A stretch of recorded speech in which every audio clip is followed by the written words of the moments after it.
संध्याकाळची वेळ मोठी हुरहुर लावणारी असते. सायंकाळ होता होता एकटेपणा मनाला नकळतच घेरू लागतो. दिवस संपणार म्हणून मन जरासं हुरहुरू लागतं. सुंदर पण उदास संध्याकाळ आणि सर्व काही असूनही मनाला घेरणारा एकाकीपणा. याच एकाकीपणाचं वर्णन कवी विद्याधर करंदीकर हे आपल्या किनारा या कवितेतून करत आहेत. समुद्राचा किनारा आणि समुद्र यांच्या वर्णनातून कवी हा मनाचा एकाकीपणा आपल्याला दर्शवू पाहत आहेत. सागराच्या विशालतेचं, समृद्धतेचं खूप चांगल्या प्रकारे कवी या कवितेत विश्लेषण करतात. निळ्याशा रथांग सागराची अविरत गाज कानी ऐकू येत आहे. त्याच्या लाटा अवखळ खेळ खेळत आहे.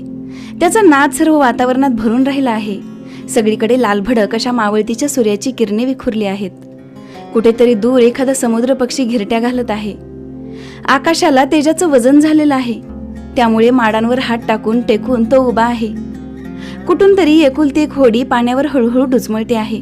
आणि अशा सर्व समृद्धतेने समृद्ध असणारा सागर आणि त्याच्या शेजारीच वाळू स्तब्ध झालेला रेखाकृती किनारा.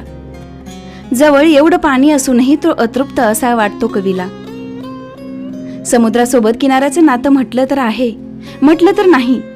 त्याचं समुद्रा वाचून काही वेगळं अस्तित्वच नाही. काही वेळ येऊन समुद्र त्याच्याशी लढीवाळपणा करून जातो खरा, पण तेवढ्यापुरतंच असतं ते. त्याचं नातं किती खरं आहे ते किनाऱ्यालाही माहीत नसतं. म्हणायला गेलं तर सगळं आहे. समुद्रासारखा समर्थ सखा आहे. आकाश आहे पांघरायला. पण जेव्हा असं एकटेपणा मन वेढून घेतं तेव्हा सोबत करायला मात्र कोणीच येत नाही. किनारा अगदी एकटा वाटतो.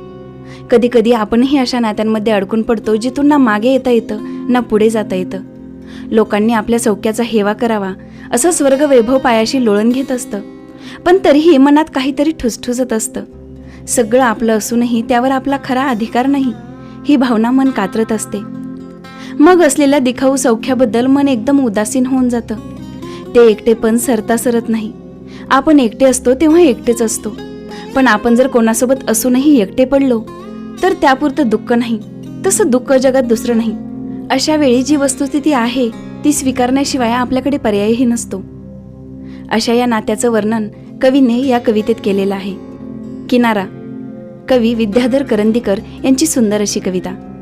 घननीळ सागराचा घननाद येतो कानी, घुमती दिशा दिशात लहरी मधील गाणी. ही सुंदर कविता किनारा. सागराचे निळे पक्षी, सभोवार नाद पसरवणाऱ्या उसळत्या लाटा, मध्ये जोडणारा समुद्र पक्षी व भरकटलेली होडी यांचे सुंदर चित्र कवीने या कवितेत रेखाटले आहे. त्याचबरोबर त्या विशाल समुद्राचा किनारा मात्र खिन्नपणे आपल्या अंतकरणातील वेदना व्यक्त करत आहे. असा किनारा या कवितेचा मला समजलेला भावार्थ. तुम्हाला ही कविता ऐकून काय वाटते ते कमेंट करून नक्की सांगा. धन्यवाद.